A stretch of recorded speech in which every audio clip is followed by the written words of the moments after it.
আমরা কোথায় ছিলাম? এই বিশাল মহাবিশ্ব, এই পৃথিবী, এই সূর্য নক্ষত্র, এসবের আগে কি ছিল? বিজ্ঞান আজ বিগ ব্যাং বা মহাবিস্ফোরণের কথা বলে, কিন্তু তারও আগে কি ছিল? এমন এক সময় ছিল যখন সময় বলতে কিছুই ছিল না। ছিল না কোনো দিন, ছিল না কোনো রাত, ছিল না কোনো স্থান, ছিল না কোনো কাল, ছিল কেবল এক অসীম শূন্যতা। সেই অসীম শূন্যতার মাঝে বিরাজমান ছিলেন এক এবং অদ্বিতীয় সত্তা, মহান আল্লাহ রব্বুল আলামিন। রাসূলুল্লাহ সাল্লাল্লাহু আলাইহি ওয়াসাল্লামকে একবার সাহাবী ইমরান বিন হুসাইন রাদিয়াল্লাহু তাআলা আনহু জিজ্ঞাসা করেছিলেন, হে আল্লাহর রাসূল, এই মহাবিশ্ব সৃষ্টির আগে কি ছিল? নবীজি উত্তর দিলেন, তখন কেবল আল্লাহ ছিলেন, আর তিনি ছাড়া আর কিছুই ছিল না। এমনকি তার আরশও তখনও পানির ওপর ছিল না। সহিহ বুখারী, হাদিস নম্বর 3191। আলহামদুলিল্লাহ, সমস্ত প্রশংসা মহাবিশ্বের সৃষ্টিকর্তা মহান আল্লাহ সুবহানাহু ওয়া তাআলার জন্য। দুরুদ ও সালাম আমাদের প্রিয় নবী হযরত মুহাম্মদ মুস্তাফা সাল্লাল্লাহু আলাইহি ওয়াসাল্লামের ওপর। আজকের এই দীর্ঘ যাত্রায় আমরা সেই আদি লগ্ন থেকে শুরু করে অনন্তকালের শেষ ঠিকানা পর্যন্ত ভ্রমণ করব।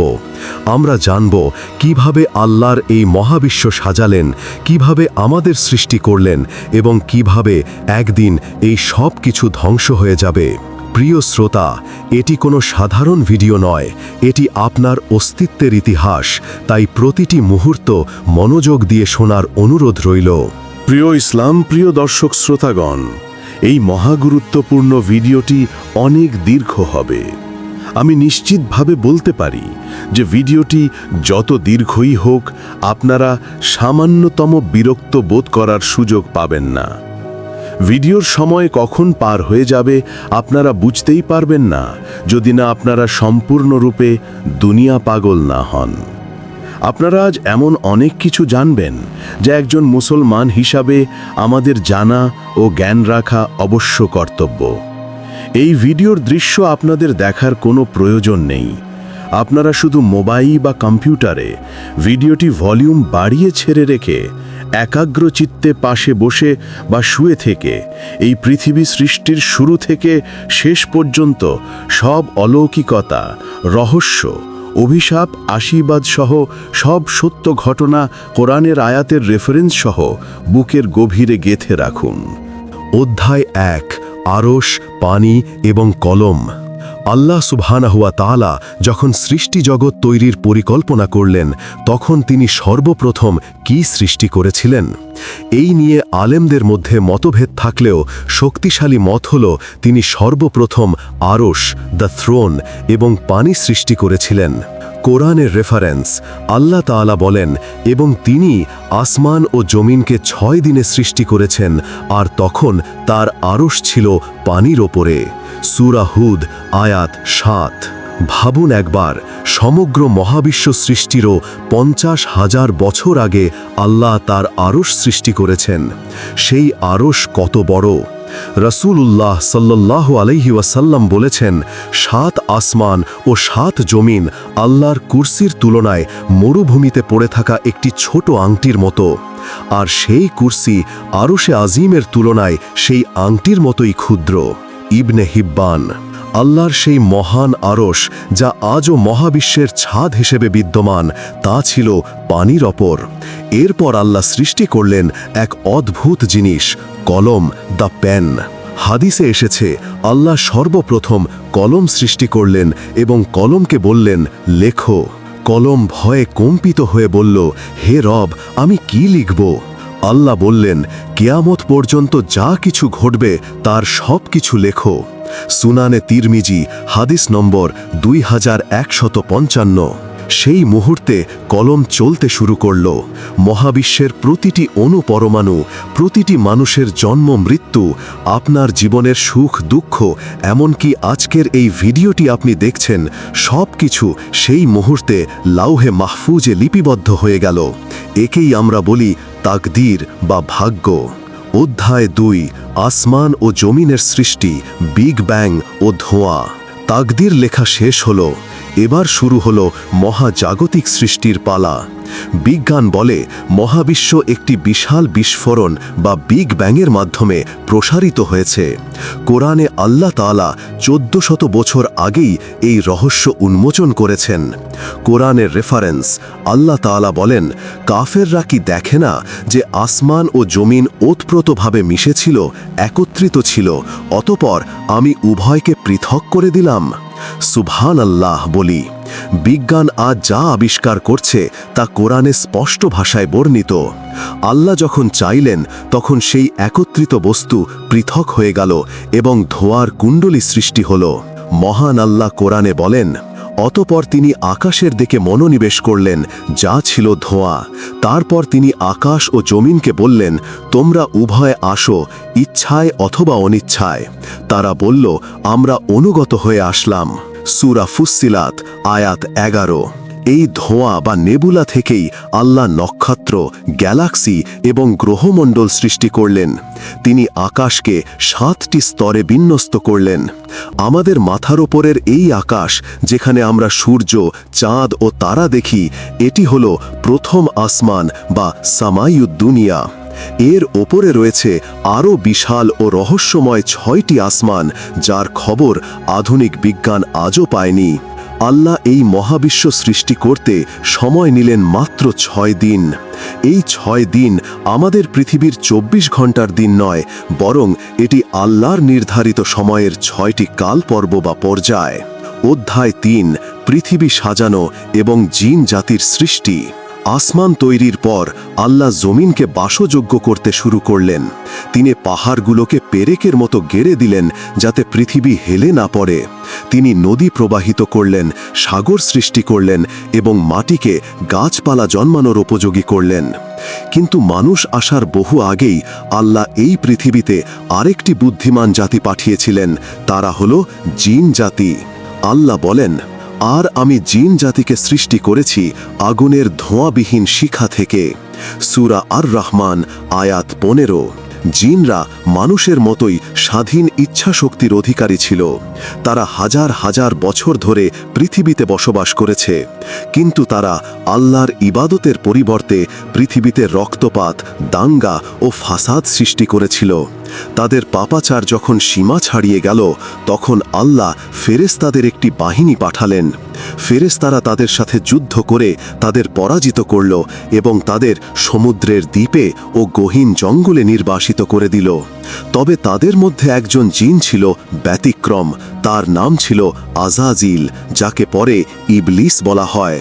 সে ছিল অত্যন্ত ইবাদতগুজার।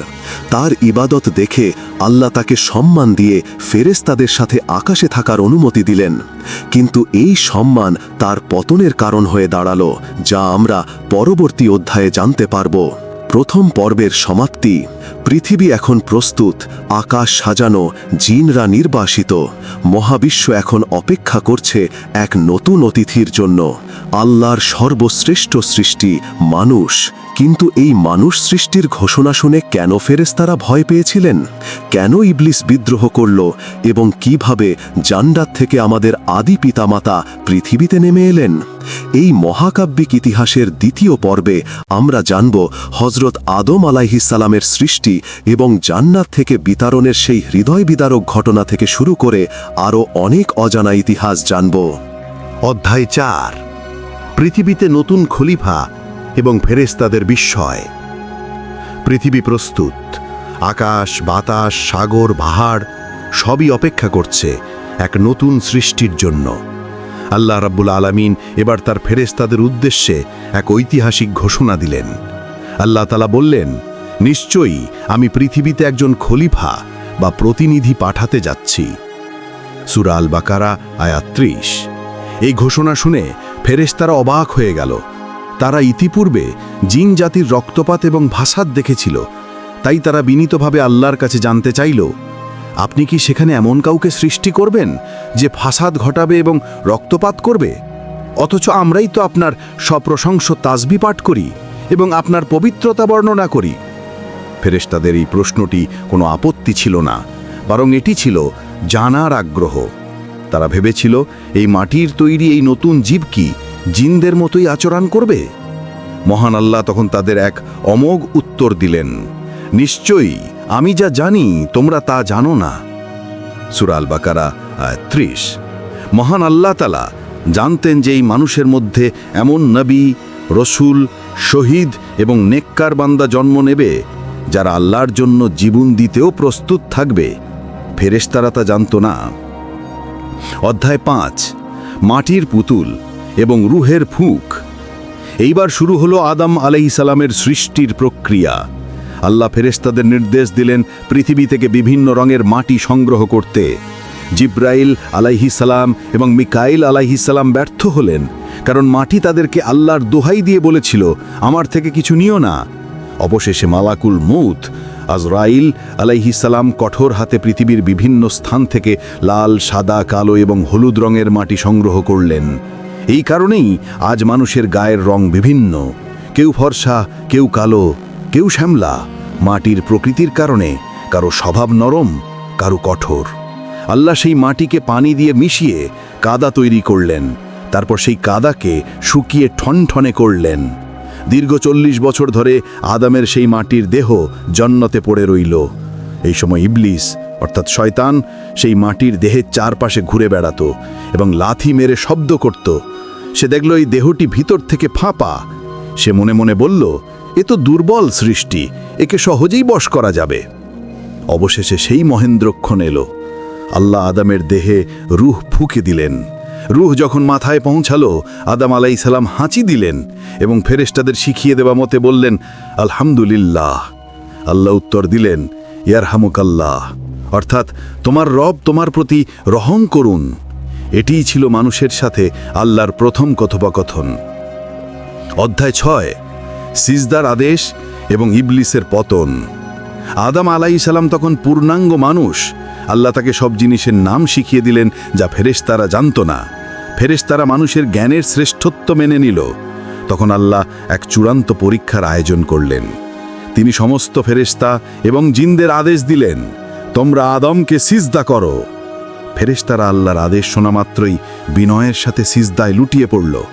কিন্তু একজন, শুধুমাত্র একজন দাঁড়িয়ে রইল। সে সিজদা করল না। সে ছিল আজাজিল, যাকে পরে ইবলিস নামকরণ করা হয়। আল্লাহ তাকে জিজ্ঞাসা করলেন, হে আজাজিল, কিসে তোমাকে সিজদা করা থেকে বিরত রাখল যখন আমি তোমাকে আদেশ দিলাম? ইবলিস অহংকারের সাথে উত্তর দিল, আমি তার চেয়ে শ্রেষ্ঠ। আপনি আমাকে সৃষ্টি করেছেন আগুনই থেকে, আর তাকে সৃষ্টি করেছেন মাটি থেকে। সূরা আল আরাফ আয়াত 12। এই একটি মাত্র ভুল, অহংকার, আজাজিলের 1000 বছরের ইবাদত নষ্ট করে দিল। আল্লাহ তাকে জান্নাত থেকে বিতাড়িত করলেন এবং তাকে অভিশপ্ত শয়তান ঘোষণা করলেন। যখন সে আদম আলাইহিস সালামকে সিজদা করার আদেশ অমান্য করে, তখন তাকে ইবলিস নামে অভিহিত করা হয়। ইবলিস শব্দের অর্থ হল চরম হতাশ বা আল্লাহর রহমত থেকে নিরাশ হওয়া। যাওয়ার সময় ইবলিস আল্লাহর কাছে একটা সুযোগ চাইল, আমাকে কিয়ামত দিবস পর্যন্ত হায়াত দিন। আল্লাহ বললেন, তোমাকে সময় দেওয়া হলো। তখন সে এক ভয়ানক চ্যালেঞ্জ ছুড়ে দিল, যেহেতু আপনি আমাকে পথভ্রষ্ট করেছেন, আমিও তাদের জন্য আপনার সরল পথে ওত পেতে থাকব। আমি তাদের সামনে, পিছনে, ডানে, বামে থেকে আসব, আর আপনি তাদের অধিকাংশকেই কৃতজ্ঞ পাবেন না। সূরা আল আরাফ আয়াত 16 থেকে 17। অধ্যায় 7, হাওয়া আলাইহিস সালাম সৃষ্টি এবং নিষিদ্ধ গাছ।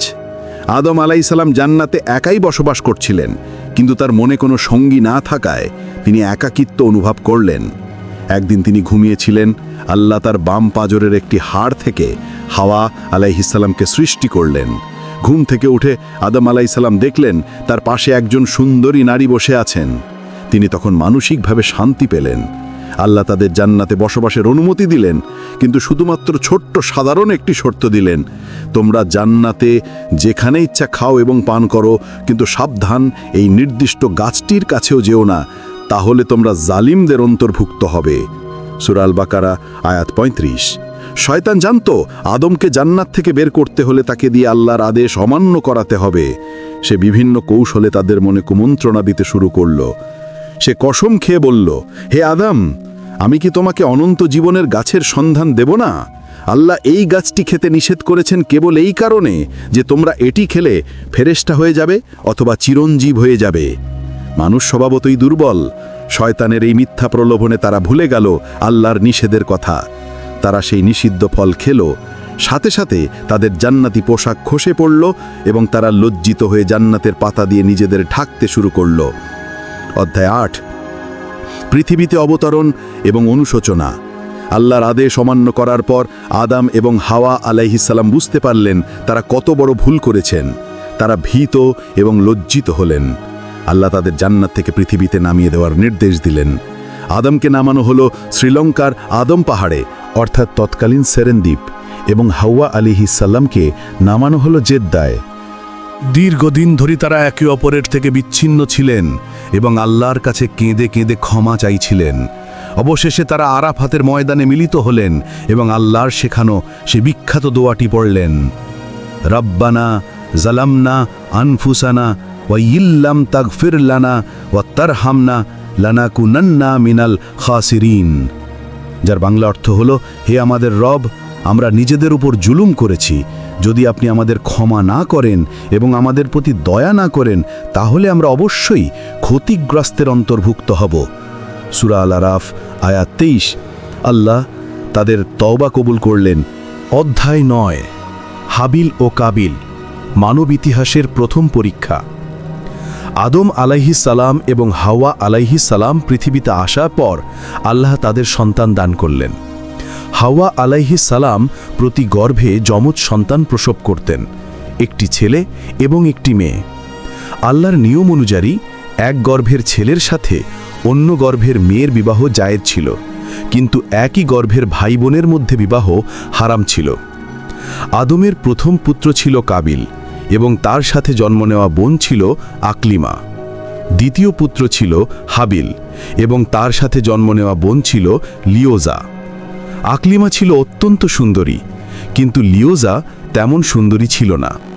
যখন বিবাহের সময় এলো, তখন নিয়ম অনুযায়ী কাবিলের বিয়ে হওয়ার কথা ছিল লিওজার সাথে এবং হাবিলের বিয়ে হওয়ার কথা ছিল আকলিমার সাথে। কিন্তু কাবিল বেঁকে বসল। সে বলল, আমি আকলিমাকেই বিয়ে করব, কারণ সে আমার সাথে জন্ম নিয়েছে এবং সে সুন্দরী। আদম আলাইহিস সালাম তাকে বোঝালেন যে এটি আল্লাহর হুকুমের বিরুদ্ধ, কিন্তু কাবিল তা মানতে চাইল না। তখন আদম আলাইহিস সালাম তাদের দুজনকে আল্লাহর উদ্দেশ্যে কোরবানি পেশ করতে বললেন। যার কোরবানি কবুল হবে সেই তার পছন্দ মতো বিয়ে করতে পারবে। অধ্যায় 10। কবুল ও প্রত্যাখ্যান, হিংসার জন্ম। হাবিল ছিল একজন মেষপালক। সে তার পালের সবচেয়ে সুন্দর ও হৃষ্টপুষ্ট দুম্বাটি আল্লাহর জন্য কোরবানি দিল। তার অন্তর ছিল পবিত্র ও তাকওয়ায় পূর্ণ। অন্যদিকে কাবিল ছিল একজন কৃষক। সে তার ফসলের মধ্য থেকে সবচেয়ে খারাপ ও পচা কিছু শস্য কোরবানির জন্য পেশ করল। তার অন্তরে ছিল অহংকার ও অবাধ্যতা। সে সময় কোরবানি কবুল হওয়ার নিদর্শন ছিল আকাশ থেকে একটি আগুন এসে সেই কোরবানি জ্বালিয়ে দিত। আকাশ থেকে আগুন এলো এবং হাবিলের কোরবানিটি ভস্ম করে দিল, কিন্তু কাবিলের কোরবানি যেমন ছিল তেমনই পড়ে রইল। এই ঘটনায় কাবিলের হিংসা চরম আকার ধারণ করল। সে হাবিলকে বলল, আমি তোমাকে অবশ্যই হত্যা করব। হাবিল শান্তভাবে উত্তর দিল, আল্লাহ তো কেবল মুত্তাকিদের কোরবানি কবুল করেন। যদি তুমি আমাকে হত্যা করার জন্য হাত বাড়াও, তবু আমি তোমাকে হত্যা করার জন্য হাত বাড়াবো না। আমি আল্লাহর ভয় করি। সূরা আল মাইদা আয়াত নাম্বার 27 থেকে 28।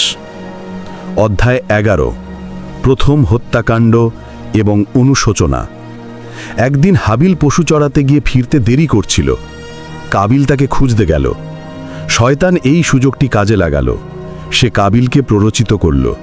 কাবিল তার নিজের ভাই হাবিলকে পাথর দিয়ে আঘাত করে হত্যা করল।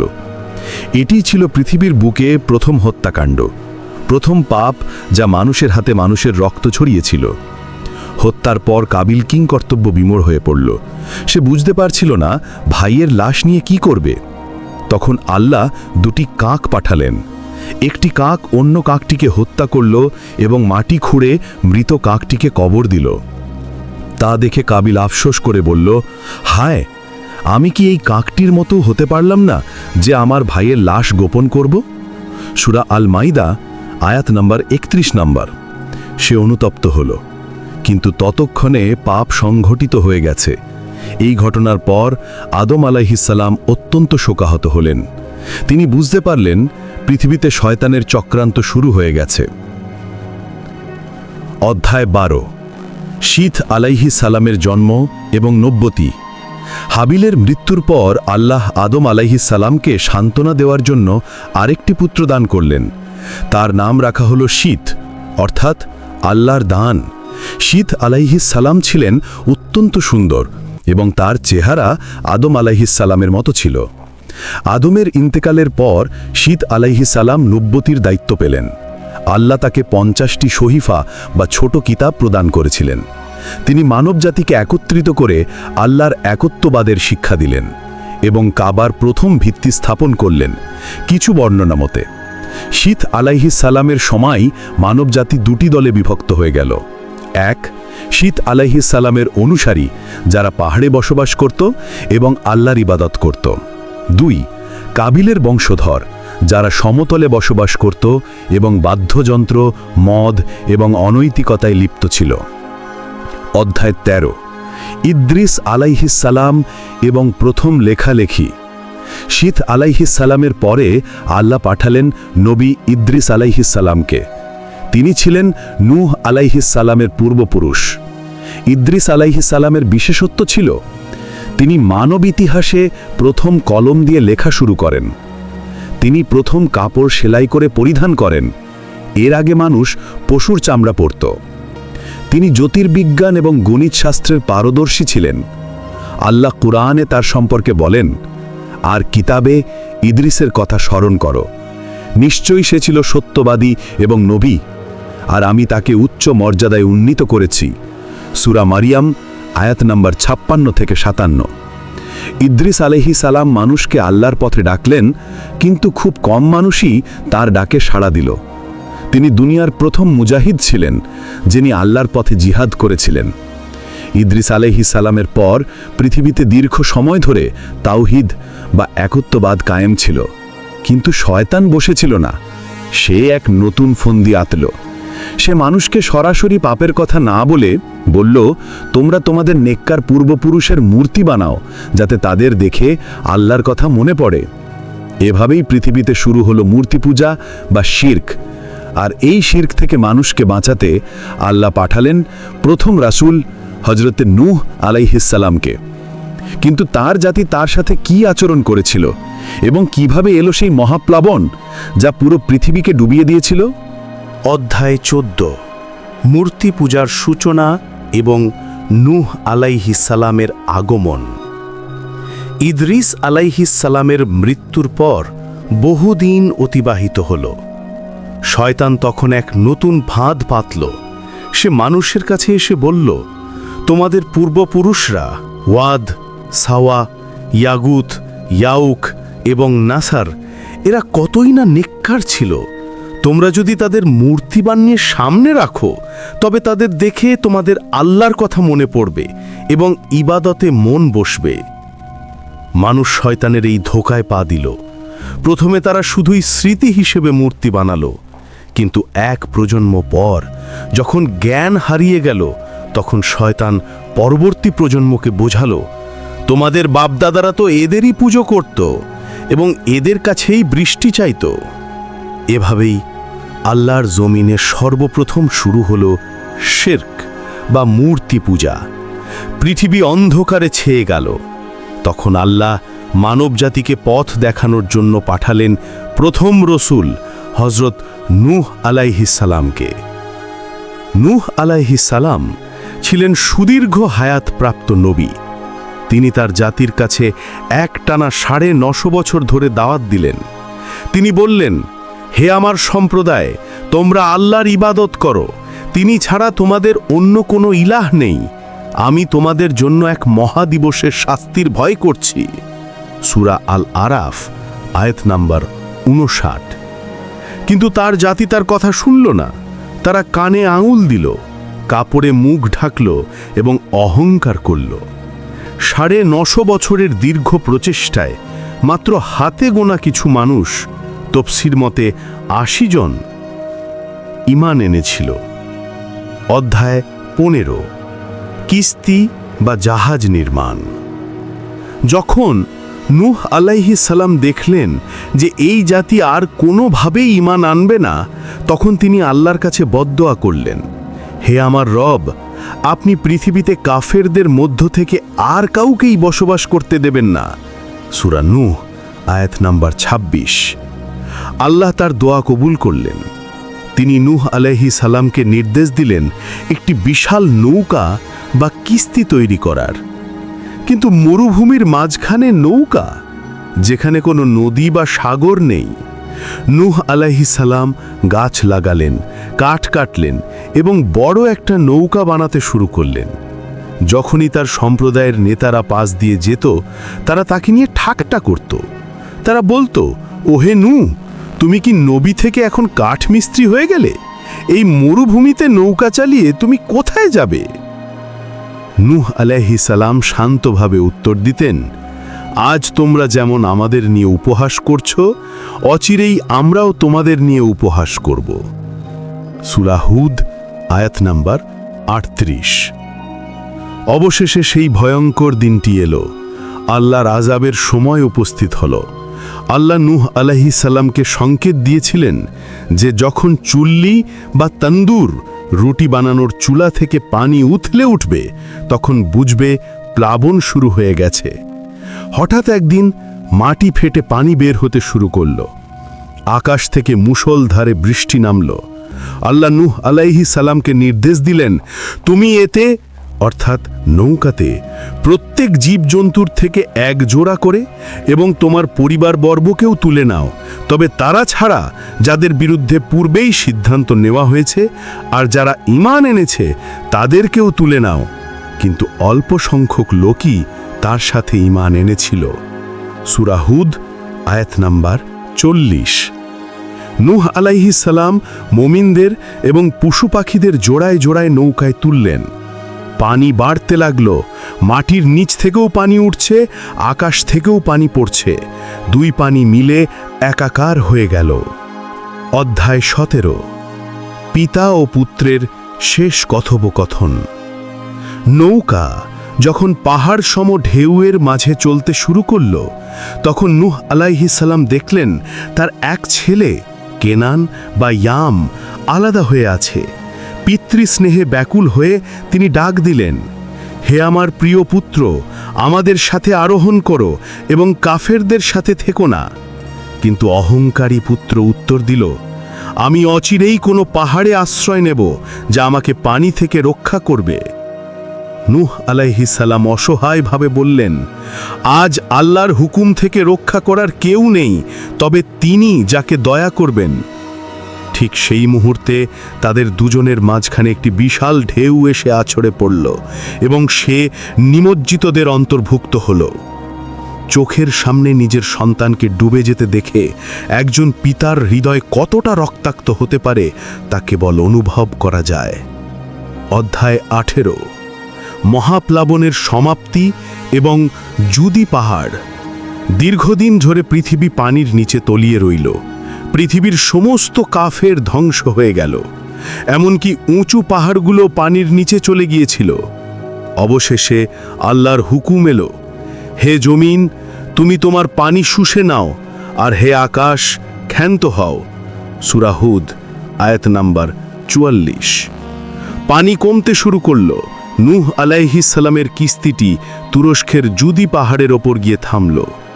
এই মহাপ্লাবন পৃথিবী থেকে শিরক ও কুফুরকে ধুয়ে মুছে সাফ করে দিল। নূহ আলাইহিস সালাম এবং তার সাথে থাকা মুমিনরা, যাদের মধ্যে তার 3 পুত্র সাম, হাম এবং ইয়াফিস ছিল, পৃথিবীতে নেমে এলেন। এই 3 পুত্রের বংশধর থেকেই পরবর্তীতে সারা পৃথিবীতে মানুষ ছড়িয়ে পড়ে। এই কারণেই নূহ আলাইহিস সালামকে দ্বিতীয় আদম বলা হয়। পৃথিবী আবার নতুন করে সাজল, কিন্তু মানুষের স্বভাব পরিবর্তন হলো না। নূহ আলাইহিস সালামের পর অনেক বছর কেটে গেল। আবার মানুষ আল্লাহকে ভুলে গেল।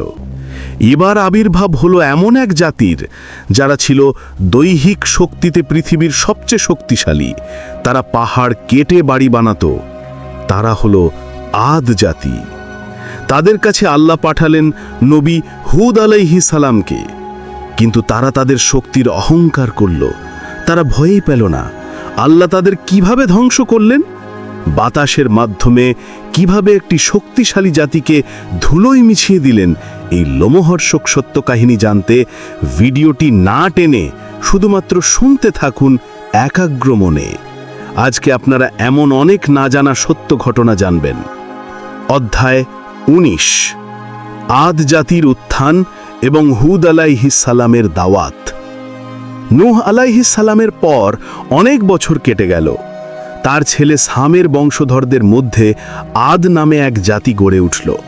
তারা বাস করত ইয়েমেনের আহকাফ নামক বালুকাময় এলাকায়।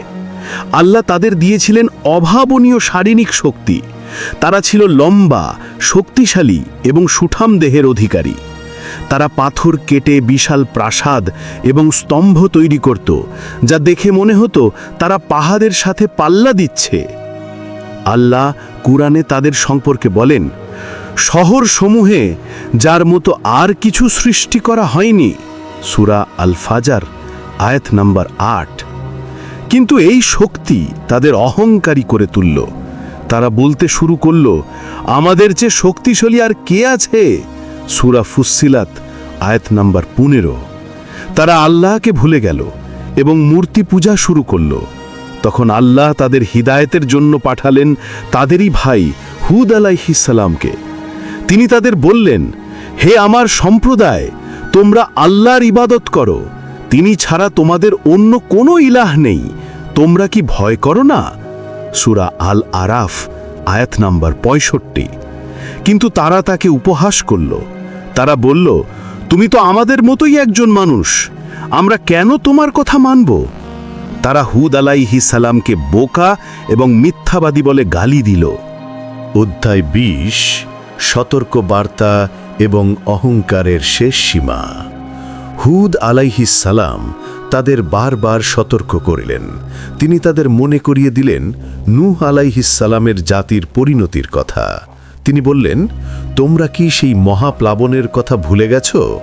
আল্লাহ তোমাদের শক্তি দিয়েছেন তার ইবাদতের জন্য, অহংকারের জন্য নয়।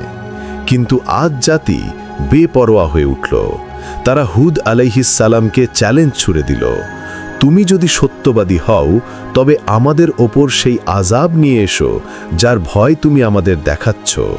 সূরা আল আহকাফ আয়াত ২২। তাদের এই ঔদ্ধত্য আল্লাহর গজবকে ডেকে আনল।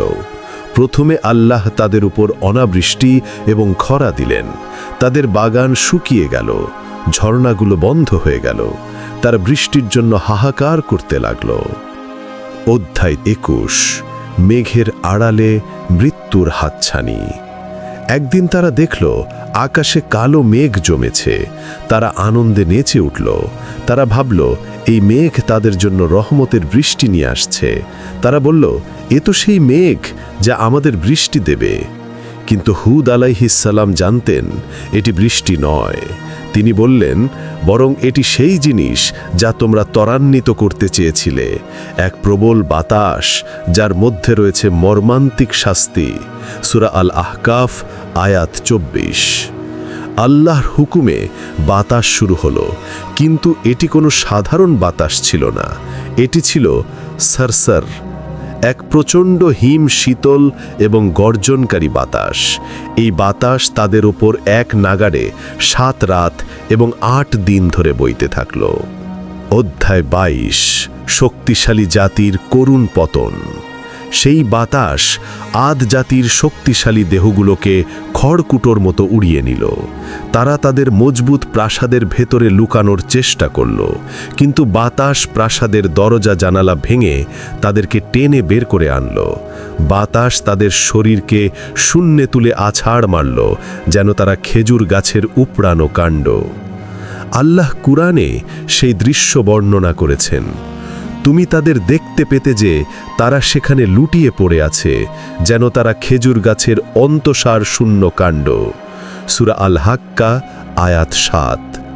7 রাত ও 8 দিনের এই তাণ্ডব শেষে আদ জাতি পুরোপুরি ধ্বংস হয়ে গেল। তাদের সেই গর্বের প্রাসাদগুলো বালির নিচে চাপা পড়ে গেল। শুধুমাত্র হুদ আলাইহিস সালাম এবং তার সাথে থাকা মুমিনরা আল্লাহর রহমতে এই ভয়াবহ আযাব থেকে রক্ষা পেলেন। আদ জাতি ধ্বংস হল, কিন্তু তাদের পর এলো আরেক জাতি, সামুদ। তারা আদ জাতির ধ্বংসাবশেষ দেখেছিল, তবুও তারা শিক্ষা নেয়নি। তারাও পাহাড় কেটে ঘর বানাতো এবং অহংকার করত। তাদের কাছে আল্লাহ পাঠালেন নবী সালেহ আলাইহিস সালামকে। সালেহ আলাইহিস সালামের কাছে তারা এক অদ্ভুত মোজেজা চাইল।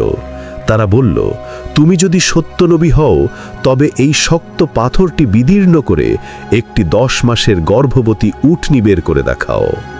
আল্লাহ কি তাদের এই অসম্ভব দাবি পূরণ করেছিলেন? এবং সেই উটনির সাথে তারা কি আচরণ করেছিল? এই অলৌকিক এবং মর্মান্তিক কাহিনী আমাদের পরবর্তী অধ্যায়গুলোতে আলোচনা করা হয়েছে। অধ্যায় 23, পাথুরে নগরী এবং সামুদ জাতির অহংকার। আদ জাতি ধ্বংস হওয়ার পর তাদের উত্তরসূরি হিসাবে আরব উপদ্বীপের হিজর বা বর্তমান মাদাইন সালে এলাকায় আরেক শক্তিশালী জাতির উত্থান হয়। তাদের নাম ছিল সামুদ। আদ জাতির মতোই তারাও ছিল দৈহিক শক্তিতে বলীয়ান এবং স্থাপত্য শৈলীতে অদ্বিতীয়। তারা সমতল ভূমিতে বিশাল অট্টালিকা নির্মাণ করত এবং পাহাড় কেটে নিরাপদ ঘর বানাত। আল্লাহ কুরআনে তাদের সম্পর্কে বলেন, তোমরা সমতল ভূমিতে অট্টালিকা নির্মাণ করছো এবং পাহাড় কেটে ঘর তৈরি করছো, সুতরাং আল্লাহর নেয়ামত সমূহ স্মরণ করো। সূরা আল আহরাফ আয়াত 74। কিন্তু আদ জাতির মতো সামুদ জাতীয় আল্লাহর নেয়ামত ভুলে গেল। তারা মূর্তি পূজা শুরু করল এবং দুনিয়ার মোহে মত্ত হয়ে গেল।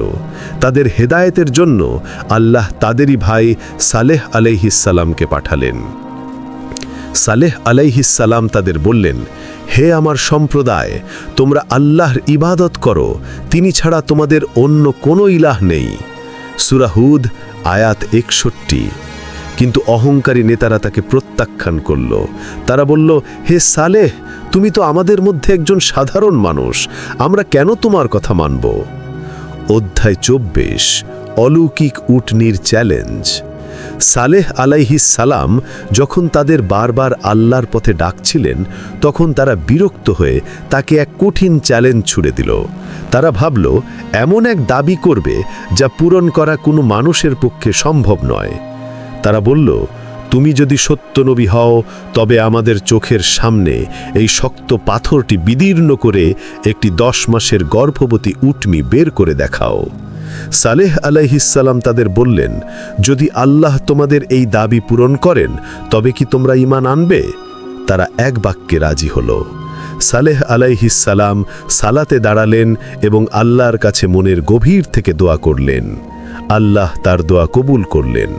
সবার চোখের সামনে সেই বিশাল পাথরটি ফেটে গেল এবং তার ভেতর থেকে এক বিশালকায় জীবন্ত গর্ভবতী উটনি বেরিয়ে এলো।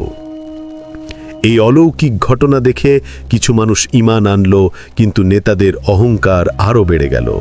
তারা এই মোজেজাকে জাদু বলে উড়িয়ে দিল। অধ্যায় 25, আল্লাহর পরীক্ষা এবং পানি ভাগাভাগি। এই উটনিটি কোনো সাধারণ প্রাণী ছিল না, এটি ছিল নাক্কাতুল্লাহ বা আল্লাহর উটনি। আল্লাহ সালেহ আলাইহিস সালামকে নির্দেশ দিলেন, এই উটনিটি আল্লাহর নিদর্শন, একে আল্লাহর জমিনে চড়ে খেতে দাও এবং একে কোনো কষ্ট দিও না, অন্যথায় এক অতি সত্বর শাস্তি তোমাদের পাকড়াও করবে। সূরা হুদ আয়াত 64। এই উটনিটি একদিনে যা পানি পান করত তা ছিল পুরো গ্রামের মানুষের একদিনের পানির সমান। তাই আল্লাহ পানির জন্য একটা নিয়ম করে দিলেন, পানি পান করার পালা হবে একদিন উটনির জন্য এবং একদিন তোমাদের জন্য। সূরা আশ-শুআরা আয়াত 155। উটনি যেদিন পানি পান করত সেদিন গ্রামের লোকেরা উটনির দুধ পান করত। উটনিটি এত দুধ দিত যে পুরো গ্রামের মানুষ তা পান করেও শেষ করতে পারত না। কিন্তু শয়তান তাদের মনে হিংসা ও বিদ্বেষ ঢুকিয়ে দিল। তারা এই নিয়মে বিরক্ত হয়ে উঠল। অধ্যায় ২৬ নির্মম হত্যা এবং আযাবের ঘোষণা। শহরের ৯ জন দুরাচারী ব্যক্তি গোপনে উটনীটিকে হত্যা করার পরিকল্পনা করল। তাদের নেতা ছিল কুদার ইবনে সালুফ।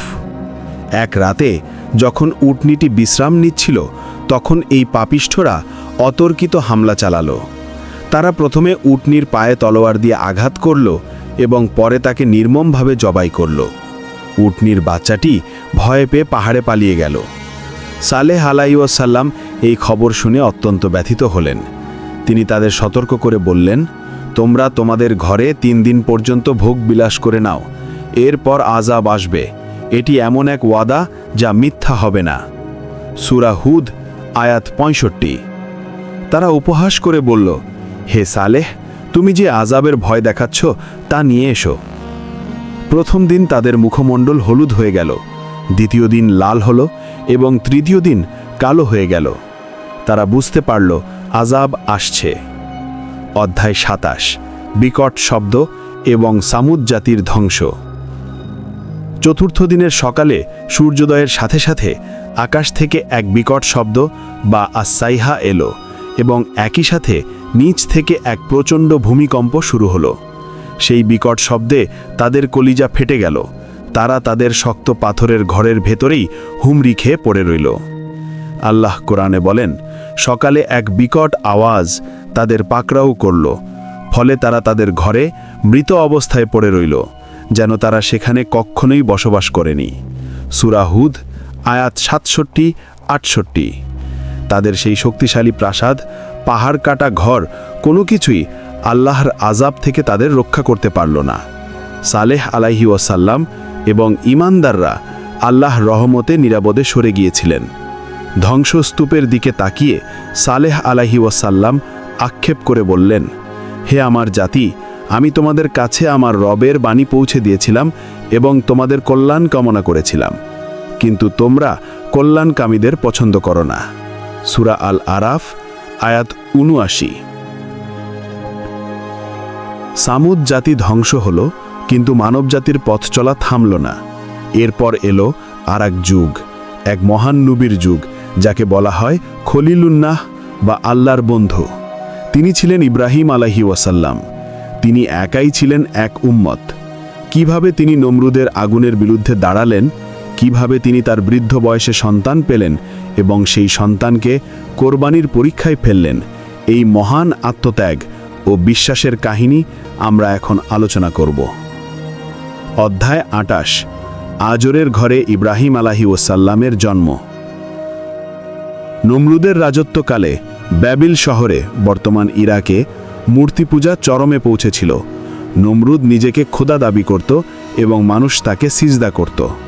সেই সময় আজর নামে এক বিখ্যাত পুরোহিত এবং মূর্তি নির্মাতা ছিলেন। তার ঘরেই জন্ম নিলেন হজরত ইব্রাহিম আলাইহিওয়াসাল্লাম। শৈশব থেকেই ইব্রাহিম আলাইহিওয়াসাল্লাম ছিলেন ব্যতিক্রম। তিনি দেখতেন তার পিতা মূর্তি বানাচ্ছেন এবং মানুষ সেগুলোর পূজা করছে। তার মনে প্রশ্ন জাগত যে এই মাটির পুতুলগুলো কিভাবে খোদা হতে পারে? এরা তো কথা বলতে পারে না, শুনতে পারে না, এমনকি নিজেদের রক্ষাও করতে পারে না। তিনি আকাশের দিকে তাকাতেন। রাতের বেলা তিনি একটি উজ্জ্বল নক্ষত্র দেখে ভাবতেন, এটি কি আমার রব? কিন্তু যখন নক্ষত্রটি ডুবে গেল, তিনি বললেন, আমি ডুবন্ত বস্তুকে পছন্দ করি না। এরপর চাঁদকে দেখে ভাবলেন, কিন্তু চাঁদও ডুবে গেল। তারপর সূর্যকে দেখে ভাবলেন, এটি সবচেয়ে বড়, এটি হয়তো রব। কিন্তু সূর্যও ডুবে গেল। তখন তিনি দীক্ষহীনভাবে ঘোষণা করলেন, হে আমার সম্প্রদায়, তোমরা যাদের শরিক করো আমি তাদের থেকে মুক্ত। আমি একনিষ্ঠভাবে আমার মুখ ফেরালাম সেই সত্তার দিকে যিনি আসমান ও জমিন সৃষ্টি করেছেন, এবং আমি মুশরিকদের অন্তর্ভুক্ত নই। সূরা আল আনাম আয়াত ৭৮-৭৯। অধ্যায় ২৯ মূর্তি পূজার বিরুদ্ধে চ্যালেঞ্জ। যৌবনে পদার্পণ করে ইব্রাহিম আলাইহিওয়াসাল্লাম তার পিতার কাছে ধত্তের দাওয়াত দিলেন। তিনি অত্যন্ত বিনয়ের সাথে বললেন, হে আমার পিতা, আপনি কেন এমন জিনিসের ইবাদত করেন যা শোনে না, দেখে না এবং আপনার কোনো উপকারে আসে না? সূরা মরিয়াম আয়াত ৪২। কিন্তু তার পিতা তাকে ধমক দিল এবং পাথর মেরে বের করে দেওয়ার হুমকি দিল। ইব্রাহিম আলাইহিসাল্লাম হতাশ হলেন না, তিনি এবার গোটা সম্প্রদায়ের মুখোমুখি হলেন। শহরের লোকেরা একদিন তাদের উৎসবের জন্য মেলায় গেল। ইব্রাহিম আলাইহিসাল্লাম অসুস্থতার ভান করে শহরে থেকে গেলেন। তিনি তাদের উপাসনালয়ে ঢুকে একটি কুঠার দিয়ে ছোট বড় সব মূর্তি ভেঙে চুরমার করে দিলেন। শুধু সবচেয়ে বড় মূর্তিটিকে অক্ষত রেখে তার কাঁধে কুঠারটি ঝুলিয়ে রাখলেন। লোকেরা ফিরে এসে এ দৃশ্য দেখে স্তম্ভিত হয়ে গেল। তারা ইব্রাহিম আলাইহিসাল্লামকে ধরে আনল এবং জিজ্ঞেস করল, তুমি কি আমাদের উপাস্যদের সাথে এমন করেছ? ইব্রাহিম আলাইহিসাল্লাম শান্তভাবে বললেন, বরং এই বড় মূর্তিটি এক কাজ করেছে। তোমরা তাকেই জিজ্ঞেস করো, যদি সে কথা বলতে পারে। সূরা আল আম্বিয়া আয়াত 63। তারা লজ্জিত হল, কিন্তু তাদের অহংকার সত্য মানতে দিল না। তারা বলল, তুমি জানো এরা কথা বলতে পারে না। তখন ইব্রাহিম আলাইহিসাল্লাম তাদের অসারতা চোখে আঙুল দিয়ে দেখিয়ে দিলেন। অধ্যায় 30। নমরুদের অগ্নিকুণ্ড এবং আল্লাহর সাহায্য। পরাজিত হয়ে নমরুদ এবং তার পরিষদবর্গ সিদ্ধান্ত নিল ইব্রাহিম আলাইহিসসালামকে আগুনে পুড়িয়ে মারার। তারা এক বিশাল অগ্নিকুণ্ড তৈরি করল। আগুন এত বিশাল ছিল যে তার ওপর দিয়ে উড়ে যাওয়া পাখিও গরমে ঝলসে পড়ে যেত। তারা ইব্রাহিম আলাইহিসসালামকে মিনজানিক বা ক্যাটাপল্ট যন্ত্রের সাহায্যে আগুনের মধ্যে নিক্ষেপ করল। আগুনের দিকে নিক্ষিপ্ত হওয়ার সময় জিব্রাহিল আলাইহিসসালাম এসে জিজ্ঞেস করলেন, আপনার কি কোনো সাহায্যের প্রয়োজন? ইব্রাহিম আলাইহিসসালাম উত্তর দিলেন, আপনার কাছে কোনো প্রয়োজন নেই। আমার জন্য আল্লাহই যথেষ্ট, এবং তিনি কতই না উত্তম কর্মবিধায়ক। তিনি আগুনের মধ্যে পড়লেন, কিন্তু সাথে সাথে আল্লাহর হুকুম এলো, হে আগুন, তুমি ইব্রাহিমের জন্য শীতল ও শান্তিদায়ক হয়ে যাও। সূরা আল আম্বিয়া আয়াত 69। আগুন তার দহন ক্ষমতা হারালো, কিন্তু আলো ও আরাম বজায় রাখল। ইব্রাহিম আলাইহিসসালাম আগুনের ভেতর নিরাপদে বসে রইলেন। এই ঘটনা দেখেও নমরুদ ঈমান আনল না, বরং তার ক্রোধ আরও বেড়ে গেল। অধ্যায় 31। হিজরত এবং ইসমাইল আলাইহিসসালামের জন্ম। ইব্রাহিম আলাইহিসসালাম নমরুদের দেশ ত্যাগ করে ফিলিস্তিনে হিজরত করলেন। তার সাথে ছিলেন তার স্ত্রী সারা আলাইহিসসালাম এবং ভাতিজা লূত আলাইহিসসালাম। দীর্ঘদিন নিঃসন্তান থাকার পর বৃদ্ধ বয়সে তার দ্বিতীয় স্ত্রী হাজেরা আলাইহিসসালামের গর্ভে জন্ম নিলেন প্রথম পুত্র ইসমাইল আলাইহিসসালাম। কিন্তু আল্লাহর হুকুম এলো এক কঠিন পরীক্ষার। আল্লাহ নির্দেশ দিলেন হাজেরা আলাইহিসসালাম এবং শিশু ইসমাইলকে মক্কার জনমানবহীন মরুভূমিতে রেখে আসার জন্য। ইব্রাহিম আলাইহিসসালাম আল্লাহর হুকুমে তাই করলেন। হাজেরা আলাইহিসসালাম তাকে জিজ্ঞেস করলেন, হে ইব্রাহিম, আপনি কি আল্লাহর হুকুমে আমাদের এই নির্জন প্রান্তরে রেখে যাচ্ছেন? ইব্রাহিম আলাইহিসসালাম বললেন, হ্যাঁ। হাজেরা আলাইহিসসালাম তখন বললেন, তাহলে আল্লাহ আমাদের ধ্বংস করবেন না। এই মরুভূমিতেই পানির তৃষ্ণায় শিশু ইসমাইল ছটফট করছিলেন এবং মা হাজেরা সাফা ও মারোয়া পাহাড়ের মাঝে দৌড়াদৌড়ি করছিলেন। অবশেষে শিশু ইসমাইলের পায়ের আঘাতে বা কারো কারো মতে জিব্রাহিল আলাইহিসসালামের ডানার আঘাতে মাটি ফেটে জমজম কুয়ার সৃষ্টি হল। এই পানির উৎসকে কেন্দ্র করেই মক্কায় জনবসতি গড়ে উঠল। অধ্যায় 32। স্বপ্নের কুরবানি, চূড়ান্ত পরীক্ষা। ইসমাইল আলাইহিসসালাম যখন কিশোর বয়সে পৌঁছালেন এবং বাবার সাথে চলাফেরা করার মতো হলেন, তখন ইব্রাহিম আলাইহিসসালাম স্বপ্নে দেখলেন তিনি তার প্রিয় পুত্রকে কুরবানি করছেন। নবীদের স্বপ্ন ওহী, তাই তিনি বুঝলেন এটি আল্লাহর আদেশ। তিনি ছেলের কাছে গিয়ে বললেন, হে আমার প্রিয় পুত্র, আমি স্বপ্নে দেখেছি যে আমি তোমাকে জবাই করছি। এখন তোমার অভিমত কি? ধৈর্যশীল ও অনুগত পুত্র ইসমাইল আলাইহিসসালাম উত্তর দিলেন, হে আমার পিতা, আপনাকে যা আদেশ করা হয়েছে তা পালন করুন। ইনশাআল্লাহ আপনি আমাকে ধৈর্যশীলদের অন্তর্ভুক্ত পাবেন। সূরা আল সাফফাত আয়াত 102। ইব্রাহিম আলাইহিসসালাম ছেলেকে উপুড় করে শুইয়ে দিলেন। তিনি তার গলায় ছুরি চালালেন, কিন্তু আল্লাহর হুকুমে ছুরি কাটল না। আল্লাহ তার পরীক্ষা কবুল করলেন এবং ইসমাইলের পরিবর্তে জান্নাত থেকে একটি দুম্বা পাঠিয়ে দিলেন। আল্লাহ ডাক দিয়ে বললেন, হে ইব্রাহিম, তুমি তোমার স্বপ্নকে সত্যে পরিণত করেছ। নিশ্চয় আমি এভাবেই সৎকর্মশীলদের প্রতিদান দিয়ে থাকি। সূরা আল সাফফাত আয়াত 104 থেকে 105। এই মহান ত্যাগের স্মৃতিতেই মুসলিম উম্মাহ প্রতি বছর কুরবানি করে থাকে। অধ্যায় 33, কাবা ঘরের পুনর্নির্মাণ। পরীক্ষার পর এলো পুরস্কারের পালা। আল্লাহ ইব্রাহিম আলাইহিসসালাম এবং ইসমাইল আলাইহিসসালামকে নির্দেশ দিলেন তার ঘর কাবা শরীফ পুনর্নির্মাণ করার। পিতা ও পুত্র মিলে পবিত্র কাবার ভিত্তি উঠালেন। ইসমাইল আলাইহিসসালাম পাথর এনে দিতেন এবং ইব্রাহিম আলাইহিসসালাম গাঁথতেন। নির্মাণ শেষে তারা দুজনে হাত তুলে আল্লাহর কাছে দোয়া করলেন, হে আমাদের রব, আমাদের পক্ষ থেকে এটি কবুল করুন। নিশ্চয়ই আপনি সর্বশ্রোতা ও সর্বজ্ঞ। সূরা আল বাকারা আয়াত 127। কাবা নির্মাণের পর আল্লাহ ইব্রাহিম আলাইহিসসালামকে হজের ঘোষণা দেওয়ার জন্য বললেন। ইব্রাহিম আলাইহিসসালাম পাহাড়ের চূড়ায় উঠে ডাক দিলেন, আর সেই ডাক কিয়ামত পর্যন্ত আগত সমস্ত মুমিনের রূহ শুনতে পেল। ইব্রাহিম আলাইহিসসালাম ছিলেন মিল্লাতে ইসলামের পিতা। তার বংশধর থেকেই পরবর্তীতে মুসা আলাইহিসসালাম, ঈসা আলাইহিসসালাম এবং শেষ নবী মুহাম্মদ সাল্লাল্লাহু আলাইহি ওয়াসাল্লামের আগমন ঘটে। ইব্রাহিম আলাইহিসসালামের দ্বিতীয় পুত্র ইসহাক আলাইহিসসালামের বংশে জন্ম নিলেন ইয়াকুব আলাইহিসসালাম বা ইসরাইল। তার পুত্র ইউসুফ আলাইহিসসালামের মাধ্যমে বনি ইসরাইল মিশরে প্রতিষ্ঠিত হল। কিন্তু কালের পর্যায়ে তারা দাসত্বে নিপতিত হল। তাদের উদ্ধারের জন্য এলেন এমন এক নবী, যিনি ছিলেন আল্লাহর সাথে সরাসরি কথা বলা মানুষ, কালিমুল্লাহ মুসা আলাইহিসসালাম।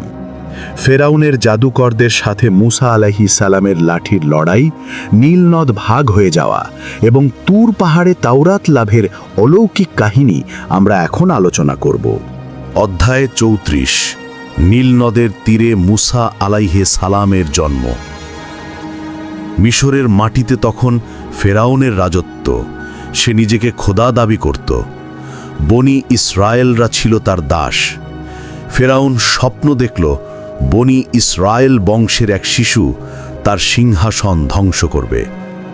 ভীত হয়ে সে নির্দেশ দিল, বনি ইসরায়েলের ঘরে যে পুত্র সন্তান জন্ম নেবে তাকে যেন হত্যা করা হয়। ঠিক সেই সময় আল্লাহর কুদরতে মুসা আলাইহিসসালামের জন্ম হল। তার মা ভয়ে অস্থির হয়ে পড়লেন, কিন্তু আল্লাহ তার অন্তরে ওহী পাঠালেন, তাকে দুধ পান করাও। যখন তুমি তার ব্যাপারে ভয় করবে, তখন তাকে দরিয়ায় বা নীল নদে ভাসিয়ে দাও এবং ভয় করো না, চিন্তিত হইও না। নিশ্চয়ই আমি তাকে তোমার কাছে ফিরিয়ে দেব এবং তাকে রাসূলদের একজন করব। সূরা আল কাসাস আয়াত 7। মায়ের হৃদয় কাঁপছিল, কিন্তু আল্লাহর উপর ভরসা করে তিনি শিশু মুসাকে একটি সিন্দুকে ভরে নীল নদে ভাসিয়ে দিলেন। সিন্দুকটি ভাসতে ভাসতে গিয়ে পৌঁছালো খোদ ফেরাউনের প্রাসাদের ঘাটে। ফেরাউনের স্ত্রী আসিয়া আলাইহিসসালাম শিশুটিকে দেখে মায়া অনুভব করলেন এবং ফেরাউনকে বললেন, এ শিশু আমার ও তোমার চোখের শীতলতা, তাকে হত্যা করো না। হয়তো সে আমাদের উপকারে আসবে, অথবা আমরা তাকে পুত্র হিসেবে গ্রহণ করব। সূরা আল কাসাস আয়াত 9। আল্লাহর পরিকল্পনা কতই না সূক্ষ্ম। যে ফেরাউন মুসাকে হত্যা করতে চেয়েছিল, সেই ফেরাউনের ঘরেই তারই খরচে মুসা আলাইহিসসালাম লালিত পালিত হলেন এবং দুধ মাতা হিসেবে মুসা আলাইহিসসালামের নিজের মাকেই প্রাসাদে নিয়ে আসা হলো। অধ্যায় 36, নবুরত লাভ এবং জাদুকরদের চ্যালেঞ্জ। যৌবনে পদার্পণ করার পর এক দুর্ঘটনায় মুসা আলাইহিসসালামের হাতে এক কিপ্তি মানে ফেরাউনের বংশের লোক মারা গেল। তিনি মিশর ত্যাগ করে মাদাইনে চলে গেলেন এবং সেখানে 10 বছর কাটালেন। এরপর যখন তিনি মিশরে ফিরছিলেন, তখন তুর পাহাড়ের কাছে এক অলৌকিক আগুন দেখলেন। তিনি আগুনের কাছে গেলেন এবং শুনলেন এক ঐশ্বরিক ডাক, হে মুসা, নিশ্চয়ই আমি আল্লাহ, জগৎসমূহের রব। সূরা আল কাসাস আয়াত 30। আল্লাহ তাকে নবুয়ত দান করলেন এবং দুটি বড় মোজেজা দিলেন, লাঠি যা সাপে পরিণত হতো এবং হাত যা বগলের নিচ থেকে বের করলে উজ্জ্বল নক্ষত্রের মতো জ্বলত। আল্লাহ তাকে নির্দেশ দিলেন ফেরাউনের কাছে গিয়ে হকের দাওয়াত দিতে। মুসা আলাইহে সালাম এবং তার ভাই হারুন আলাইহে সালাম ফেরাউনের দরবারে গেলেন। ফেরাউন তাদের উপহাস করল এবং বলল, আমিই তো তোমাদের মহান রব। মুসা আলাইহে সালাম তাকে আল্লাহর মোজেজা দেখালেন, কিন্তু ফেরাউন বলল, এ তো নিশ্চয় জাদু। সে দেশের সব বড় বড় জাদুকরকে একত্রিত করল। নির্দিষ্ট দিনে জাদুকররা তাদের দড়ি এবং লাঠি ফেলল, যা দেখে মনে হলো হাজার হাজার সাপ কিলবিল করছে। মুসা আলাইহে সালাম মনে মনে কিছুটা ভীত হলেন। তখন আল্লাহ বললেন, ভয় করো না, তুমিই বিজয়ী হবে। তোমার ডান হাতে যা আছে তা নিক্ষেপ করো। সূরা তহা আয়াত ৬৮ থেকে ৬৯। মুসা আলাইহে সালাম লাঠি ফেললেন। সেটি এক বিশাল অজগর সাপে পরিণত হল এবং জাদুকরদের সব লাঠি সাপ গিলে ফেলল। সত্য প্রকাশিত হল। জাদুকররা বুঝতে পারল এটি জাদু নয়, এটি আল্লাহর ক্ষমতা। তারা তৎক্ষণাৎ সেজদায় লুটিয়ে পড়ল এবং বলল, আমরা হারুন ও মুসার রবের প্রতি ঈমান আনলাম। অধ্যায় ৩৬। নীলনদ বিভাজন, অলৌকিক মুক্তি। ফেরাউন ক্ষুব্ধ হয়ে বনি ইসরায়েলের ওপর নির্যাতন বাড়িয়ে দিল। তখন আল্লাহ মুসা আলাইহি সালামকে নির্দেশ দিলেন, আমার বান্দাদের নিয়ে রাতে বের হয়ে পড়ো, নিশ্চয়ই তোমাদের পিছু নেওয়া হবে। সূরা আশ-শুআরা আয়াত ৫২। বনি ইসরায়েলকে নিয়ে মুসা আলাইহি সালাম লোহিত সাগরের তীরে পৌঁছালেন। সামনে বিশাল সমুদ্র, পেছনে ফেরাউনের লক্ষ লক্ষ সৈন্য। বনি ইসরায়েলরা ভয়ে চিৎকার করে উঠল, আমরা তো ধরা পড়ে গেলাম। মুসা আলাইহে সালাম দৃঢ় কণ্ঠে বললেন, কখনোই নয়, নিশ্চয়ই আমার সাথে আমার রব আছেন, তিনি আমাকে পথ দেখাবেন। সূরা আশ-শুআরা আয়াত ৬২। আল্লাহ নির্দেশ দিলেন, তোমার লাঠি দিয়ে সাগরে আঘাত করো। মুসা আলাইহে সালাম আঘাত করলেন। মুহূর্তের মধ্যে সমুদ্র দুই ভাগে বিভক্ত হয়ে গেল। পানি বিশাল পাহাড়ের মতো দুই পাশে দাঁড়িয়ে গেল এবং মাঝখানে তৈরি হলো শুকনো রাস্তা। বনি ইসরায়েলরা সেই রাস্তা দিয়ে নিরাপদে ওপারে চলে গেল। ফেরাউন ও তার বাহিনীও সেই রাস্তায় নেমে এলো। যখন তারা সমুদ্রের মাঝখানে পৌঁছালো, আল্লাহ পানিকে আগের অবস্থায় ফিরে আসার হুকুম দিলেন। দুই পাশ থেকে পানির পাহাড় ধসে পড়ল ফেরাউনের বাহিনীর উপর। ডুবন্ত অবস্থায় ফেরাউন চিৎকার করে বলল, আমি ঈমান আনলাম যে বনি ইসরায়েল যার প্রতি ঈমান এনেছে তিনি ছাড়া কোনো ইলাহ নেই এবং আমি মুসলিমদের অন্তর্ভুক্ত। কিন্তু তখন আর সময় ছিল না। আল্লাহ বললেন, এখন? অথচ আগে তো তুমি অবাধ্য ছিলে এবং ফাসাদ সৃষ্টিকারীদের অন্তর্ভুক্ত ছিলে। আজ আমি তোমার দেহকে রক্ষা করব, যাতে তুমি তোমার পরবর্তীদের জন্য নিদর্শন হয়ে থাকো। সূরা ইউনুস আয়াত ৯০ থেকে ৯২।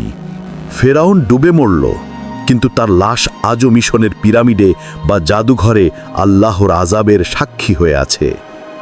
অধ্যায় ৩৭। মান্না, সালোয়া এবং বনি ইসরায়েলের অবাধ্যতা।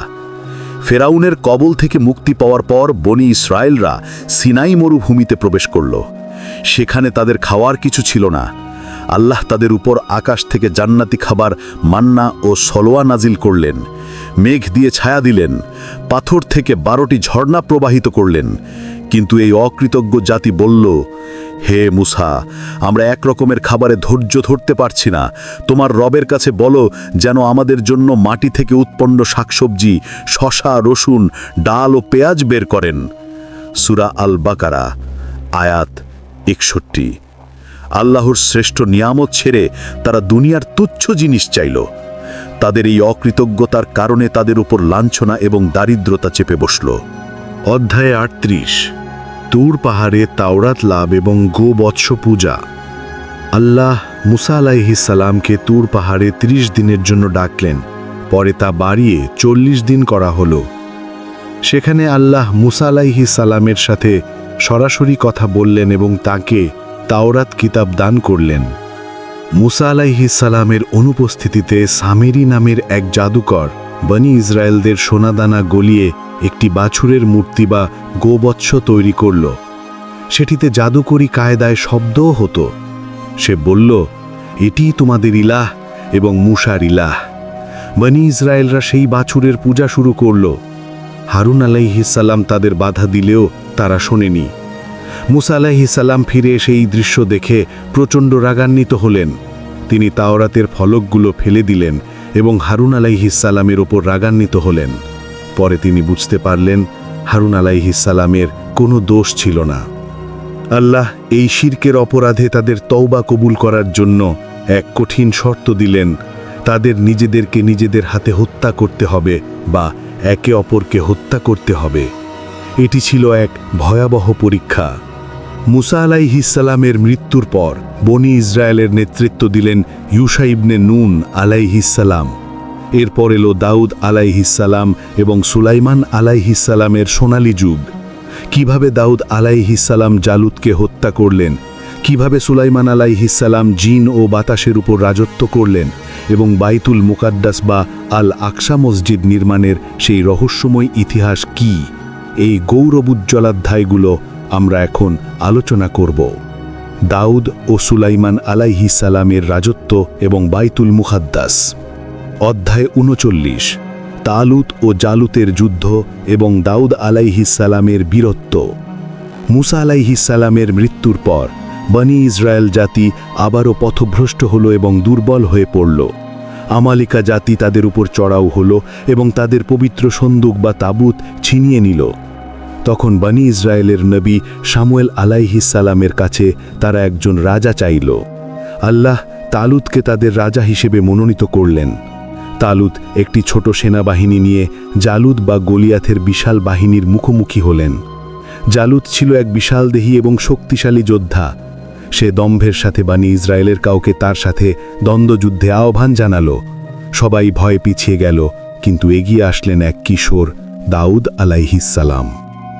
দাউদ আলাইহিসসালাম তখন খুবই অল্প বয়সী ছিলেন। তার হাতে কোনো তরোয়াল ছিল না, ছিল শুধু একটি গুলতি এবং কয়েকটি পাথর। জালুত তাকে দেখে উপহাস করল, কিন্তু দাউদ আলাইহিসসালাম আল্লাহর উপর ভরসা করে গুলতি দিয়ে পাথর ছুড়লেন। সেই পাথরটি জালুতের কপালে আঘাত করল এবং সে মাটিতে লুটিয়ে পড়ল। আল্লাহ কুরআনে বলেন, অতপর তারা আল্লাহর হুকুমে তাদেরকে পরাজিত করল এবং দাউদ জালুতকে হত্যা করল। আর আল্লাহ তাকে রাজত্ব ও প্রজ্ঞা দান করলেন এবং তাকে যা চাইলেন তা শিক্ষা দিলেন। সূরা আল বাকারা আয়াত 251। এই ঘটনার পর দাউদ আলাইহিসসালাম বনি ইসরায়েলের রাজা এবং নবী হলেন। আল্লাহ তাকে জাবুর কিতাব দান করলেন। তার কণ্ঠস্বর এতই মধুর ছিল যে তিনি যখন জাবুর তেলাওয়াত করতেন তখন পাহাড় এবং পাখিরাও তার সাথে তাসবিহ পাঠ করত। অধ্যায় ৪০, সুলাইমান আলাইহিসসালামের অলৌকিক রাজত্ব। দাউদ আলাইহিসসালামের পর তার পুত্র সুলাইমান আলাইহিসসালাম রাজত্ব এবং নবুয়ত লাভ করেন। তিনি আল্লাহর কাছে এমন এক রাজত্ব চেয়েছিলেন যা তার পরে আর কাউকে দেয়া হবে না। আল্লাহ তার দোয়া কবুল করলেন। মহান আল্লাহ সুলাইমান আলাইহিসসালামকে এমন কিছু ক্ষমতা দিয়েছিলেন যা ইতিহাসে আর কারো ছিল না। ১. বাতাসের ওপর নিয়ন্ত্রণ। তিনি বাতাসকে হুকুম দিলে তা তাকে ১ মাসের পথ ১ মুহূর্তে নিয়ে যেত। ২. জিনদের ওপর কর্তৃত্ব।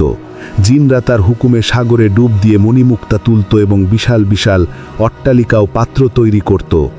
৩. পশু পাখির ভাষা। তিনি পিঁপড়ে থেকে শুরু করে হুদহুদ পাখির ভাষাও বুঝতেন। আল্লাহ কুরআনে বলেন, আর আমি সুলাইমানের জন্য বাতাসকে বশীভূত করে দিয়েছিলাম, যার সকালের পথ ছিল ১ মাসের এবং সন্ধ্যার পথ ছিল ১ মাসের। সূরা সাবা আয়াত ১২। অধ্যায় ৪১, বাইতুল মুকাদ্দাস বা আল আকসা নির্মাণ। সুলাইমান আলাইহিসসালামের সবচেয়ে বড় কীর্তি ছিল বাইতুল মুকাদ্দাস বা মসজিদে আল আকসার পুনর্নির্মাণ। এই মসজিদটি মূলত আদম আলাইহিসসালাম ও পরবর্তী ইব্রাহিম আলাইহিসসালাম ভিত্তি স্থাপন করেছিলেন, কিন্তু সুলাইমান আলাইহিসসালাম জিনদের সাহায্যে এটিকে এক অপূর্ব স্থাপত্যের রূপ দেন। জিনরা বিশাল পাথর কেটে এবং মণিমুক্তা দিয়ে এই পবিত্র মসজিদটি তৈরি করে। সুলাইমান আলাইহিসসালাম নির্মাণের কাজ তদারকি করতেন। এমনকি তার মৃত্যুর সময়ও তিনি লাঠিতে ভর দিয়ে দাঁড়িয়েছিলেন, যাতে জিনরা মনে করে তিনি জীবিত আছেন এবং কাজ চালিয়ে যায়। যখন পোকা লাঠিটি খেয়ে ফেলল এবং তিনি পড়ে গেলেন, তখন জিনরা বুঝতে পারল যে তিনি মারা গেছেন। আল্লাহ বলেন, অতপর যখন আমি তার মৃত্যু ঘটালাম, তখন মাটির পোকা ছাড়া আর কেউ জিনদের তার মৃত্যুর খবর জানায়নি, যা তার লাঠি খাচ্ছিল। সূরা সাবা আয়াত 14। এই মসজিদটি আজও মুসলিমদের কাছে তৃতীয় পবিত্র স্থান এবং বনি ইসরায়েলের ইতিহাসের একটি অবিচ্ছেদ্য অংশ। অধ্যায় 42, রানী বিলকিস এবং হুদহুদ পাখি। সুলাইমান আলাইহিস সালামের দরবারে হুদহুদ পাখি খবর আনল যে সাবা রাজ্যে এক নারী রাজত্ব করছেন এবং তারা সূর্যের পূজা করে। সেই নারী ছিলেন রানী বিলকিস। সুলাইমান আলাইহিস সালাম তাকে এক চিঠি পাঠালেন, যাতে লেখা ছিল, বিসমিল্লাহির রহমানির রহিম, আমার ওপর শ্রেষ্ঠত্ব দেখিও না এবং অনুগত হয়ে আমার কাছে এসো। সূরা আন-নামল আয়াত 30-31। রানী বিলকিস সুলাইমান আলাইহিস সালামের রাজপ্রাসাদে এলেন। তিনি দেখলেন প্রাসাদের মেঝে কাঁচের তৈরি, যার নিচে পানি প্রবাহিত হচ্ছে। তিনি ভাবলেন এটি পানি এবং কাপড় গুটিয়ে নিলেন। সুলাইমান আলাইহিস সালাম তাকে জানালেন এটি কাঁচ। বিলকিস তার ক্ষমতা ও প্রজ্ঞা দেখে মুগ্ধ হলেন এবং ইসলাম গ্রহণ করলেন।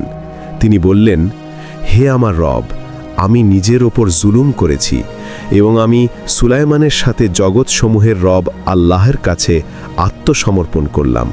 সূরা আন-নামল আয়াত 44। সুলাইমান আলাইহিস সালামের ইন্তেকালের পর বনি ইসরায়েল আবার দ্বিবিভক্ত হয়ে পড়ল। তাদের উপর নেমে এলো আল্লাহর গজব। ব্যাবিলনের রাজা বখতে নসর জেরুজালেম ধ্বংস করে দিল এবং তাদের বন্দী করে নিয়ে গেল।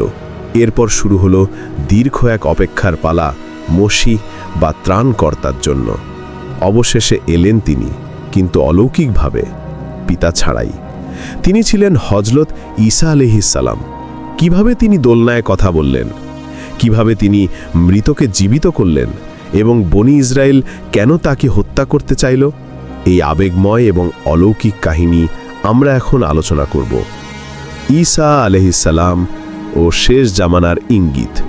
অধ্যায় 43, মারিয়াম আলাইহিস সালামের পবিত্রতা এবং অলৌকিক জন্ম। বনি ইসরায়েলের ইতিহাসে এক কঠিন সময় চলছিল। তারা আল্লাহর কিতাব তৌরাতকে বিকৃত করেছিল এবং নবীদের হত্যা করছিল। এমন এক অন্ধকার সময় আল্লাহ এক পবিত্র নারীকে নির্বাচিত করলেন। তিনি ছিলেন মারিয়াম আলাইহিস সালাম। মারিয়াম আলাইহিস সালাম বাইতুল মুকাদ্দাসের সেবায় নিজেকে উৎসর্গ করেছিলেন। তিনি ছিলেন পৃথিবীর সর্বশ্রেষ্ঠ পবিত্র নারী। একদিন জিবরাইল আলাইহিস সালাম মানুষের রূপ ধরে তার কাছে এলেন। মারিয়াম আলাইহিস সালাম ভয় পেয়ে বললেন, আমি তোমার থেকে দয়াময় আল্লাহর আশ্রয় চাই, যদি তুমি আল্লাহ ভীরু হও। সূরা মারিয়াম আয়াত 18। জিবরাইল আলাইহিস সালাম বললেন, আমি তোমার রবের পক্ষ থেকে প্রেরিত, তোমাকে এক পবিত্র পুত্র সন্তান লাভের সুসংবাদ দেওয়ার জন্য এসেছি। মারিয়াম আলাইহিস সালাম অবাক হয়ে বললেন, আমার কিভাবে পুত্র হবে? কোনো মানুষ আমাকে স্পর্শ করেনি এবং আমি ব্যভিচারিণীও নই। জিবরাইল আলাইহিস সালাম বললেন, এভাবেই হবে। তোমার রব বলেছেন এটি আমার জন্য সহজ এবং আমি তাকে মানুষের জন্য নিদর্শন এবং আমার পক্ষ থেকে রহমত স্বরূপ বানাবো। সূরা মারিয়াম আয়াত 19-21। আল্লাহর কুদরতে পিতা ছাড়াই মারিয়াম আলাইহিস সালামের গর্ভে ঈসা আলাইহিস সালামের জন্ম হল। এটি ছিল আল্লাহর এক বিশাল নিদর্শন। অধ্যায় 44, দোলনায় কথা বলা এবং অলৌকিক ক্ষমতা। শিশু ঈসা আলাইহিস সালামকে কোলে নিয়ে মারিয়াম আলাইহিস সালাম যখন তার কওমের কাছে ফিরে এলেন, তখন লোকেরা তাতে অপবাদ দিতে শুরু করল। তারা বলল, হে হারুনের ভন, তোমার বাবা তো খারাপ লোক ছিলেন না এবং তোমার মাও ব্যভিচারিণী ছিলেন না। মারিয়াম আলাইহিস সালাম কোনো কথা না বলে শিশুটির দিকে ইশারা করলেন। লোকেরা অবাক হয়ে বলল, আমরা কিভাবে কোলের শিশুর সাথে কথা বলবো? ঠিক তখনই দোলনায় থাকা শিশু ঈসা আলাইহিস সালাম বলে উঠলেন, আমি আল্লাহর বান্দা, তিনি আমাকে কিতাব দিয়েছেন এবং আমাকে নবী করেছেন, আর তিনি আমাকে বরকতময় করেছেন আমি যেখানেই থাকি। সূরা মারিয়াম আয়াত 30-31। আল্লাহ ঈসা আলাইহিস সালামকে ইনজিল কিতাব দান করলেন এবং তাকে এমন কিছু মোজেজা দিলেন যা আগে কেউ দেখেনি। 1. মৃতকে জীবিত করা। তিনি আল্লাহর হুকুমে মৃত মানুষকে জীবিত করতেন। 2. অন্ধ ও কুষ্ঠরোগী ভালো করা। তিনি জন্মান্ধ ও কুষ্ঠরোগীকে স্পর্শ করলেই তারা সুস্থ হয়ে যেত। 3. পাখি তৈরি করা। তিনি কাদা দিয়ে পাখির আকৃতি বানাতেন এবং তাতে ফুঁক দিলে তা জীবন্ত পাখি হয়ে উড়ে যেত। আল্লাহ বলেন, এবং আমি তাকে বনি ইসরায়েলের জন্য রাসূল হিসেবে পাঠাবো। সে বলবে, আমি তোমাদের রবের পক্ষ থেকে নিদর্শন নিয়ে এসেছি, আমি আল্লাহর হুকুমে মৃতকে জীবিত করি। সূরা আলে ইমরান আয়াত ৪৯। অধ্যায় ৪৫। বনি ইসরায়েলের ষড়যন্ত্র এবং আল্লাহ পরিকল্পনা। ঈসা আলাইহিস সালাম বনি ইসরায়েলকে তাওরাতের সঠিক শিক্ষা দিতে লাগলেন এবং হালাল হারাম স্পষ্ট করলেন, কিন্তু ইহুদি নেতারা তাকে মেনে নিল না। তারা তাকে জাদুকর বলল এবং হত্যার ষড়যন্ত্র করল। তারা রোমান শাসকের কাছে গিয়ে মিথ্যা অভিযোগ করল যে ঈসা আলাইহিস সালাম বিদ্রোহ করছেন। রোমান সৈন্যরা তাকে গ্রেফতার করতে এলো। তাদের পরিকল্পনা ছিল তাকে ক্রুশবিদ্ধ করে হত্যা করা, কিন্তু আল্লাহ তার নবীকে রক্ষা করলেন। আল্লাহ বলেন, তারা তাকে হত্যাও করেনি, শূলবিদ্ধও করেনি, বরং তাদের জন্য কাউকে তার সদৃশ বানিয়ে দেওয়া হয়েছিল, বরং আল্লাহ তাকে নিজের দিকে উঠিয়ে নিয়েছেন। সূরা আন-নিসা আয়াত ১৫৭ ও ১৫৮। আল্লাহ ঈসা আলাইহিস সালামকে জীবিত অবস্থায় আসমানে তুলে নিলেন, আর বিশ্বাসঘাতক ইহুদি যে ঈসা আলাইহিস সালামের মতো দেখতে হয়েছিল তাকেই তারা ক্রুশবিদ্ধ করল। অধ্যায় ৪৬। শেষ জামানায় ঈসা আলাইহিস সালামের আগমন। ঈসা আলাইহিস সালামের ঘটনা এখানেই শেষ নয়, তিনি আবার পৃথিবীতে ফিরে আসবেন। শেষ জামানায় যখন দাজ্জালের ফিতনা চরমে পৌঁছাবে এবং ইমাম মাহদী মুসলিমদের নেতৃত্ব দেবেন, তখন ঈসা আলাইহিস সালাম আসমান থেকে দামেস্কের সাদা মিনারে অবতরণ করবেন। তিনি দাজ্জালকে হত্যা করবেন, ক্রুশ ভেঙে নেবেন এবং শূকর নিধন করবেন। তার সময়ে পৃথিবীতে শান্তি ও ইনসাফ প্রতিষ্ঠিত হবে। পৃথিবী ধন সম্পদে পরিপূর্ণ হয়ে যাবে এবং মানুষ আল্লাহর ইবাদতে মগ্ন হবে। রাসূলুল্লাহ সাল্লাল্লাহু আলাইহি ওয়াসাল্লাম বলেছেন, সেই সত্তার শপথ যার হাতে আমার প্রাণ, অচিরেই মরিয়ম তনয় ঈসা তোমাদের মাঝে ন্যায়বিচারক হিসেবে অবতরণ করবেন।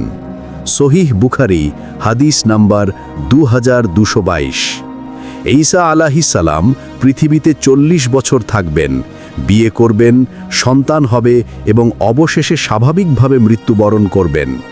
মুসলিমরা তার জানাজা পড়বেন এবং তাকে দাফন করবেন। অধ্যায় ৪৭। উপসংহার। মহাবিশ্বের শেষ পরিণতি। প্রিয় দর্শক শ্রোতা, আজ আমরা শেষ করলাম পৃথিবীর ইতিহাসের এক বিশাল অধ্যায়। আদম আলাইহিস সালাম থেকে শুরু করে ঈসা আলাইহিস সালাম পর্যন্ত এই দীর্ঘ পথচলায় আমরা দেখেছি আল্লাহর কুদরত, মানুষের পরীক্ষা এবং শয়তানের চক্রান্ত। এই ইতিহাস আমাদের শেখায় যে সত্যের পথ কঠিন হলেও বিজয়ের শেষ পর্যন্ত সত্যেরই হয়। আল্লাহ তার বান্দাদের কখনোই একা ছেড়ে দেন না। ফেরাউন, নমরুদ, আদ, সামুদ সবাই ধ্বংস হয়েছে, কিন্তু আল্লাহর দ্বীন আজও টিকে আছে এবং কিয়ামত পর্যন্ত টিকে থাকবে। আমাদের দায়িত্ব হল আল্লাহর একত্ববাদে বিশ্বাস করা, তার রাসূলদের অনুসরণ করা এবং পরকালের জন্য প্রস্তুতি নেওয়া। হে আমাদের রব, আমরা ঈমান এনেছি যা আপনি নাজিল করেছেন এবং আমরা রাসূলের অনুসরণ করেছি, অতএব আমাদেরকে সাক্ষীদানকারীদের অন্তর্ভুক্ত করুন।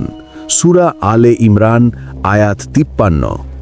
আমাদের এই বিশাল সিরিজটি দেখার জন্য আপনাদের অসংখ্য ধন্যবাদ। যদি এই সিরিজটি আপনার ঈমান বৃদ্ধিতে সামান্য সাহায্য করে থাকে, তাহলে আমাদের পরিশ্রম সার্থক। দেখা হবে আগামীতে নতুন কোনো ইসলামিক ইতিহাসের সিরিজে। ততক্ষণ পর্যন্ত আল্লাহ আপনাদের সবাইকে সুস্থ ও ঈমানের সাথে রাখুন।